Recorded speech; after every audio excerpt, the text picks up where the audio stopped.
Hello students, welcome to Rudra academy. इस lecture series में class 8th की ज्योग्राफी कंप्लीट कर रहे हैं। इस सीरीज़ में ये हमारा सेकंड चैप्टर है। सेकंड चैप्टर हमारा है land, soil, water, natural vegetations and wild life resources. ये चैप्टर हमारा अभी तक का सबसे बड़ा चैप्टर है। इसमें हम डिस्कस करेंगे land, land use, conservation of land resources. उसके बाद में हम देखेंगे सॉइल और factors of soil formation, degradation of soil and उसके कंजर्वेशन मेजर्स।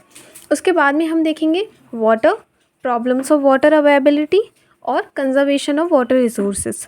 आखिरी में हम देखेंगे नेचुरल वेजिटेशन और वाइल्ड लाइफ, उसके डिस्ट्रीब्यूशन ऑफ नेचुरल वेजिटेशन और आखिरी में conservation of natural vegetation and wild life. तो बच्चों, differences in the quality of land, soil, water, natural vegetation, animals और यूजेस ऑफ टेक्नोलॉजी, ये कुछ एक रीजंस हैं जो कि अलग अलग जगहों को अलग अलग बनाती हैं। हमारे जितने भी इम्पॉर्टेंट नेचुरल रिसोर्सेज हैं उनमें लैंड भी एक इम्पॉर्टेंट रिसोर्स है। तो हमने पहले भी कई बार देखा था कि पूरे अर्थ का सिर्फ 30% एरिया ही लैंड है और इस 30% एरिया में से भी सभी भाग रहने लायक नहीं है। मतलब हर जगह पर मनुष्य रह नहीं सकते हैं। लैंड और क्लाइमेट किसी भी जगह के वो रीजंस हैं जो उसे रहने लायक बनाते हैं।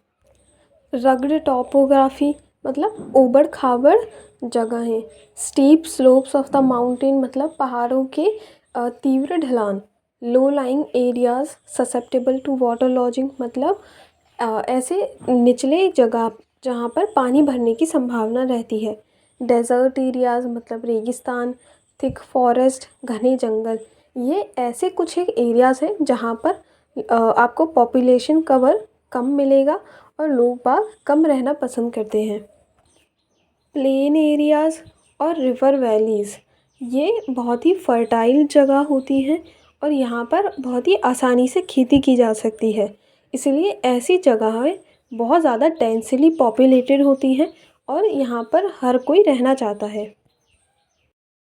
पूरे विश्व की 90% जनसंख्या धरती के सिर्फ 30% भाग पर ही रहती है। बाकी की 70% जो लैंड एरिया है वो या तो वहाँ पर या तो कोई नहीं रहता है या फिर बहुत कम लोग रहते हैं। अब भूमि का उपयोग बहुत सारे कामों के लिए किया जाता है, जैसे कि एग्रीकल्चर, फॉरेस्ट्री, माइनिंग, घर बनाने के लिए या फिर रोड कंस्ट्रक्ट करने के लिए या फिर इंडस्ट्रीज़ लगाने के लिए। इन सभी कारणों को लैंड यूज़ कहते हैं। किसी भी भूमि का उपयोग कैसे किया जाए ये वहाँ के फिज़िकल फैक्टर्स के बेसिस पर डिटरमाइन होता है। फिज़िकल फैक्टर्स जैसे कि वहाँ की टॉपोग्राफी कैसी है, वहाँ की सॉइल कैसी है, वहाँ की क्लाइमेट, मिनरल्स और पानी कितने आसानी से अवेलेबल है। इन सब के साथ ही पॉपुलेशन और टेक्नोलॉजी भी इम्पॉर्टेंट डिटर्मिनेंट्स हैं। भूमि को हम ओनरशिप के बेसिस पर भी डिफरेंशिएट कर सकते हैं। एक होती है प्राइवेट लैंड और दूसरी होती है community land. Private land particular इंसानों द्वारा ओन की जाती है और उस पर सिर्फ उनका अधिकार होता है। कम्युनिटी लैंड का उपयोग कम्युनिटी के सभी लोग करते हैं, जैसे कि पशुओं के लिए चारा इकट्ठा करना, फ्रूट्स, नट्स और मेडिकल हर्ब्स या जड़ी बूटी इकट्ठा करना। ये ज़मीन कम्युनिटी के सभी लोग एक बराबर ही यूज़ कर सकते हैं। इसको कॉमन प्रॉपर्टी रिसोर्स भी बोलते हैं। पॉपुलेशन और उनकी डिमांड्स हमेशा बढ़ती रहती है, लेकिन जो भूमि है वो तो लिमिटेड है और उसके साथ ही अलग अलग जगह पे भूमि की जो क्वालिटी है वो भी अलग अलग होती है। लोगों ने सामूहिक भूमि पर अतिक्रमण कर उन पर घर बना दिए हैं और वहाँ पर खेती करना शुरू कर दिया है। आज के टाइम में एग्रीकल्चर और कंस्ट्रक्शन एक्टिविटीज़ के बढ़ने के कारण land degradation, landslides, soil erosion, desertification जैसी समस्याएं भी उभर कर आ रही हैं। बढ़ती जनसंख्या के कारण और उनकी ज़रूरतों को पूरा करने के कारण हम जंगलों को ख़त्म करते जा रहे हैं और जो खेती करने लायक ज़मीन थी वहाँ पर कंस्ट्रक्शन एक्टिविटीज़ करते जा रहे हैं, जिसके कारण नेचुरल रिसोर्सेज के ख़त्म होने का खतरा बन गया है। इन सभी कारणों के कारण लैंड डिग्रेडेशन मतलब ज़मीन की गुणवत्ता में कमी आने लग गई है। इसको सुधारने के लिए हम कुछ एक उपाय कर सकते हैं, जैसे कि एफॉरेस्टेशन मतलब दोबारा पेड़ों का लगाना, लैंड रिक्लेमेशन मतलब जो ज़मीन की गुणवत्ता कम हो गई है उसको फिर से बढ़ाना, regulated use of chemical pesticides and fertiliser मतलब खेती करते समय पेस्टिसाइड और फर्टिलाइज़र्स का लिमिटेड या ज़रूरत के हिसाब से यूज़ करना, और चेक्स ऑन ओवर ग्रेजिंग। अर्थ की सरफेस पर दानेदार कणों की जो एक पतली लेयर होती है उसको हम सॉइल बोलते हैं। एक जगह के जो लैंडफॉर्म्स होते हैं वो वहाँ की सॉइल का टाइप डिटरमाइन करते हैं। एक जगह की सॉइल वहाँ पर पाए जाने वाले ऑर्गेनिक मैटर्स, मिनरल्स और वेदर्ड रॉक्स से बनी होती है। वेदरिंग हमने पहले की क्लासेस में भी पढ़ा था कि पत्थरों का temperature change, Frost action, plants और एनिमल्स या फिर ह्यूमन एक्टिविटीज़ की वजह से टूटना या उनका क्षय होना, इसको बोलते हैं। अगर एक सॉइल में राइट मिनरल्स और ऑर्गेनिक का मिक्सचर होता है तो ही वो सॉइल फर्टाइल बनती है। केवल 1 सेंटीमीटर सॉइल बनने में सैकड़ों वर्ष लग जाते हैं। अगर सॉइल फॉर्मेशन के फैक्टर्स की बात करें तो पेरेंट रॉक मतलब जिस पत्थर से या जिस रॉक से वो सॉइल बन रही है उसका नेचर, और climatic factors, topography, role of organic matter and time, इन सब से सॉइल का फॉर्मेशन डिटरमाइन होता है। पेरेंट रॉक सॉइल का कलर, टेक्सचर, उसकी केमिकल प्रॉपर्टीज़, उसके मिनरल कंपोजिशन के ये सभी डिटरमाइन करती है। टाइम एक सॉइल की थिकनेस डिटरमाइन करती है, और organic matter rate of humus formation को अफेक्ट करता है। सॉइल इरोजन और सॉइल डिप्लेशन सॉइल के ख़त्म होने के प्रमुख कारण हैं। अगर सॉइल डिप्लेशन के कारणों की बात करें तो डिफॉरेस्टेशन मतलब जंगलों में पेड़ों का काटना, और ओवर ग्रेजिंग और over use of chemical fertilisers and pesticides, rain wash मतलब बारिश जब होती है तो वो सॉइल को अपने साथ बहा कर ले जाती है, उसको रेन वॉश बोलते हैं। लैंडस्लाइड्स और बाढ़ आना यानी फ्लड्स, ये सभी हैं। अब सॉइल डिग्रेडेशन को हम कैसे प्रिजर्व कर सकते हैं उसके कुछ एक तरीके देखते हैं। मेथड्स ऑफ सॉइल कंजर्वेशन में सबसे पहले हम देखते हैं मल्चिंग। जब खेत में कोई फसल उगाते हैं तो 2 फसलों की क्यारी के बीच में जो जगह होती है उसमें हम कुछ भी ऑर्गेनिक मैटर पटक देते हैं। ऑर्गेनिक मैटर मतलब जैसे कि घास फूस या पेड़ों की कोई डालियाँ, ऐसे इसकी वजह से वहाँ पर जो सॉइल का मॉइस्चर होता है वो बना रहता है। दूसरा तरीका है कॉन्टोर बैरियर्स। इसमें किनारों पर पत्थर, घास फूस या फिर मिट्टी से हम एक बैरियर बना देते हैं, और 2 बैरियर्स के बीच में ट्रेंचेस या फिर एक छोटी सी खाई बना देते हैं जिसमें कि बारिश का या फिर पानी इकट्ठा हो जाता है। तीसरा तरीका है रॉक डैम। इसमें हम पत्थरों से एक छोटा सा डैम या फिर एक बैरियर बना देते हैं। इससे सॉइल बारिश के टाइम पर या तेज़ बहाव के कारण जो पानी होता है वो सॉइल को बहा कर ले जाता है, वो रुक जाता है।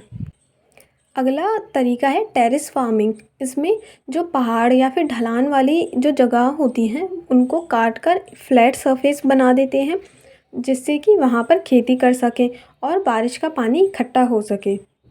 अगला तरीका है इंटरक्रॉपिंग। इसमें अलग अलग क्यारियों में अलग अलग फसलें उगाई जाती हैं। अगला तरीका हमारे पास है कॉन्टूर प्लगिंग और शेल्टर बेल्ट्स। तो बच्चों, जैसा कि आपको पता है कि धरती का 3/4 पार्ट पानी से ढका हुआ है, इसीलिए इसको वाटर प्लैनेट या फिर ब्लू प्लैनेट भी बोलते हैं। धरती पर सबसे पहले जीवन की शुरुआत इसी ओशन से हुई थी। लेकिन समुद्रों का पानी बहुत ही ज़्यादा खारा होता है, इसमें नमक की मात्रा बहुत ज़्यादा होती है, इसीलिए ये इंसानों के कंजम्पशन के लिए ठीक नहीं है। आप इस चार्ट में देख सकते हैं कि पूरे जो पानी है उसका सिर्फ 2.7% ही फ्रेश वाटर है। इस 2.7% का भी 70% आइस शीट्स और ग्लेशियर्स के रूप में अंटार्कटिका, ग्रीनलैंड और जो माउंटेनियस रीजन्स हैं वहाँ पर पाया जाता है, और इसीलिए ये हमारी पहुँच से बहुत बाहर है। इन सभी का सिर्फ 1% पानी ही फ्रेश वाटर के रूप में हम ह्यूमंस के यूज़ के लिए अवेलेबल है। बच्चों, आपने पिछले चैप्टर्स में वाटर साइकिल के बारे में पढ़ा था। तो धरती पर पानी की मात्रा को न ही बढ़ाया जा सकता है न ही घटाया जा सकता है, इसका वॉल्यूम कांस्टेंट रहता है। लेकिन वाटर साइकिल की मदद से ये पानी हमेशा सर्कुलेट होता रहता है। हम इंसान पानी का उपयोग अपने जीवन में बहुत तरह से करते हैं, जैसे कि पीने के लिए, कपड़े धोने के लिए, इलेक्ट्रिसिटी बनाने के लिए। आजकल लोगों की लाइफस्टाइल में चेंजेस के कारण उनकी पानी को लेकर उनकी डिमांड भी बढ़ गई है। लेकिन इसके साथ ही वाटर पोल्यूशन और drawing up of water sources, इनकी वजह से फ्रेश वाटर की बहुत ज़्यादा किल्लत होने लगी है। विश्व के कई प्रदेशों में जल की कमी है।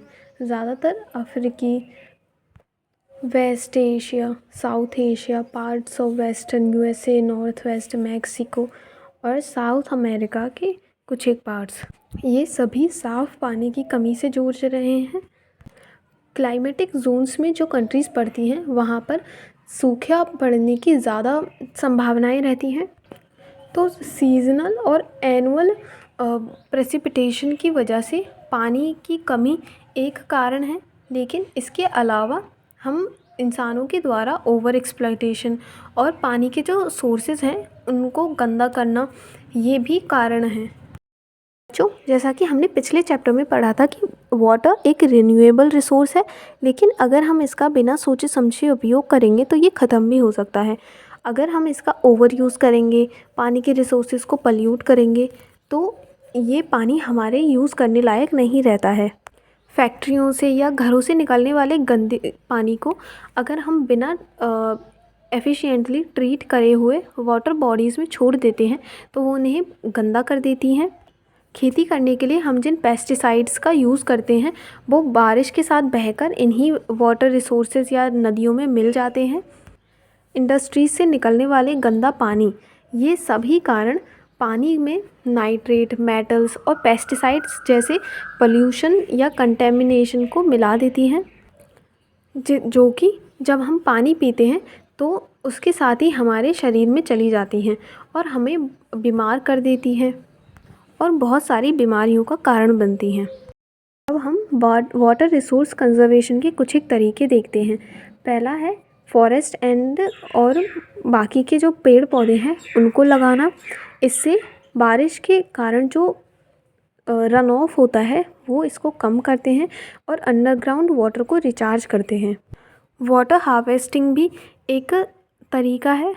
इसमें आप छतों पर जो बारिश के टाइम पर जो पानी गिरता है उसे एक नलियों के द्वारा एक टैंक में भर लेते हैं। खेती करने के लिए जब हम खेतों में पानी देने के लिए जब हम कैनाल्स बिछाते हैं तो हमें ये देखना चाहिए कि वहाँ पर वाटर लीकेज ना हो। खेतों में पानी देने के लिए हम स्प्रिंकलर्स का यूज़ कर सकते हैं।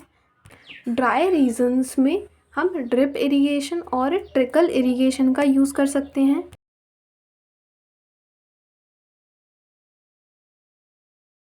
बच्चों, हमने क्लास 6th में पढ़ा था कि अर्थ के 4 डोमेन्स होते हैं, लिथोस्फेयर, बायोस्फेयर, हाइड्रोस्फेयर और एटमॉस्फेयर। बायोस्फेयर बाकी के 3 डोमेन्स का इंटरेक्शन जोन होता है और यहीं पर मोस्ट ऑफ द लाइफ पाई जाती है। नेचुरल वेजिटेशन और वाइल्ड लाइफ सिर्फ इसी बायोस्फेयर में पाई जाती है। इसके साथ ही हमने इकोसिस्टम के बारे में पढ़ा था। इकोसिस्टम में लिविंग बींग्स और उनके आसपास का जो वातावरण होता है वो उस पर डिपेंड रहते हैं और सभी एक दूसरे से इंटर रिलेटेड होते हैं और इस तरह से वो एक लाइफ सपोर्टिंग सिस्टम फॉर्म करते हैं। इसी को हमने इकोसिस्टम कहा था। वेजिटेशन पेड़ पौधों में पाए जाने वाली वैरायटीज़ को बोलते हैं और वाइल्ड लाइफ जीव जंतुओं में पाई जाने वाली वैरायटीज़ को बोलते हैं। नेचुरल वेजिटेशन की ग्रोथ एक जगह के टेम्परेचर और वहाँ पर मौजूद मॉइस्चर पर डिपेंड रहती है। अगर विश्व के मेजर वेजिटेशन टाइप्स की बात करें तो उनमें फॉरेस्ट, ग्रासलैंड, श्रब्स और टुंड्रा हैं। जहाँ पर बहुत ज़्यादा बारिश होती है वहाँ पर पेड़ बहुत लंबाई तक बड़े हो जाते हैं और इन्हीं को फॉरेस्ट बोलते हैं। जैसे जैसे बारिश होने की कैपेसिटी कम होती जाती है वैसे ही वेजिटेशन भी चेंज होता जाता है। जहाँ पर मॉडरेट बारिश होती है वहाँ पर ग्रासलैंड्स होते हैं, मतलब घास के ऊंचे ऊंचे मैदान होते हैं। और जहाँ पर सबसे कम बारिश होती है या फिर जो डेज़र्ट एरिया होते हैं वहाँ पे श्रब्स होते हैं। श्रब्स में जो पेड़ होते हैं उनकी जो जड़ें होती हैं वो बहुत गहराई तक जाती हैं ताकि वो पानी ढूंढ सकें। और ऐसे जो पेड़ होते हैं उनकी पत्तियाँ वैक्सी सरफेस होती है और उनमें कांटे होते हैं ताकि वो लॉस ऑफ वाटर को मिनिमाइज़ कर सकें। ठंडी जो जगह होती हैं जैसे कि पोलर रीजन्स वहाँ पर टुंड्रा वेजिटेशन होती है, जैसे कि मोसेसेस, लाइकन्स। आज के टाइम में पहले की तुलना में बहुत ज़्यादा पॉपुलेशन है और बढ़ती पॉपुलेशन की नीड्स को फुलफ़िल करने के लिए, उनके पोषण के लिए हमें खेती करनी पड़ती है, जिसके लिए हम जो फॉरेस्ट होते हैं उन्हें काट देते हैं। विश्व भर में फॉरेस्ट का डिस्ट्रक्शन बहुत तेज़ी से हो रहा है। जंगलों में जानवर अपना आश्रय पाते हैं और ये दोनों मिलकर इकोसिस्टम को मेंटेन करके रखते हैं। क्लाइमेट चेंज और ह्यूमंस अपनी एक्टिविटीज़ से ये प्लांट्स और एनिमल्स के जो नेचुरल हैबिटेट होते हैं इनको डिस्टर्ब कर सकते हैं, जिसकी वजह से बहुत सारी स्पीसीज़ आज वल्नरेबल हैं या फिर ख़त्म होने के कगार पर हैं। Deforestation, soil erosion, construction activities, forest fire, tsunami, landslide, ये ह्यूमन और नेचुरल फैक्टर्स हैं जिसकी वजह से नेचुरल जो रिसोर्सेज हैं वो ख़त्म हो सकते हैं। अनियंत्रित शिकार करने के कारण बहुत सारी स्पीसीज़ आज ख़त्म हो गई हैं या फिर उनमें बहुत तेज़ी से गिरावट आई है। पशुओं का शिकार उनके स्किन, उनके टीथ, उनके सींग और उनके फैदर्स के लिए किया जाता है। एनिमल्स जैसे कि tiger, lion, elephant, deer, black buck, crocodile, rhinoceros इनमें से कुछ एक एग्जाम्पल हैं। इन सभी एनिमल्स और प्लांट स्पीसीज़ को बचाए रखना हमारी ज़िम्मेदारी है, जिसके लिए हमें ज़्यादा से ज़्यादा जागरूकता फैलाने की ज़रूरत है।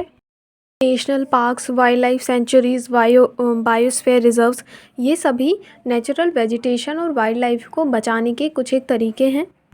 क्रीक्स, वेटलैंड्स और लेक्स, इन सभी का प्रोटेक्शन हमारे वैल्यूएबल नेचुरल रिसोर्सेज को ख़त्म होने से बचाने के लिए आवश्यक है। अगर हम नेचर में स्पीसीज़ को हार्म ना करें और उनके नंबर को डिस्टर्ब ना करें तो हम एनवायरनमेंट में बैलेंस बनाकर रख सकते हैं। विश्व के अनेक भागों में मनुष्य ने अपनी एक्टिविटीज़ से बहुत सारे स्पीसीज़ के नेचुरल हैबिटेट को ख़त्म कर दिया है। अनेक पक्षी और जीव जंतुओं के अंधाधुंध शिकार के कारण वो एक्सटिंक्ट हो गए हैं। इसीलिए हमें रीजनल और कम्युनिटी लेवल पर अवेयरनेस प्रोग्राम्स जैसे कि सोशल फॉरेस्ट्री और वन महोत्सव ऐसे कार्यक्रमों को बढ़ावा देना चाहिए। स्कूल के बच्चों को बर्ड वॉच या फिर नेचुरल कैंप्स में ले जाना चाहिए ताकि वो नेचर को ज़्यादा अप्रिशिएट कर सकें और उसे समझ सकें। बहुत से देशों में पक्षी या पशुओं को मारने पर या फिर उनके व्यापार करने के विरुद्ध कानून है। भारत में शेर, चीता, हिरण और पिकॉक, इन सभी को मारना इलीगल है। Sites the convention on international trade in endangered species of wild fauna and flora, ये एक इंटरनेशनल एग्रीमेंट है गवर्नमेंट्स के बीच। इसका उद्देश्य यह इंश्योर करना है कि वाइल्ड फ्लोरा और फौना स्पीसीज़ के जो इंटरनेशनल ट्रेड हैं ये उन स्पीसीज़ के सर्वाइवल को ख़तरे में ना डालें। इस अग्रीमेंट के अंडर एनिमल्स की 5000 स्पीसीज़ और पौधों की 28,000 से भी ज़्यादा स्पीसीज़ प्रोटेक्टेड हैं। Bear, dolphin, cacti, corals, orchids, ये सभी इनमें से कुछ एक एग्जाम्पल्स हैं।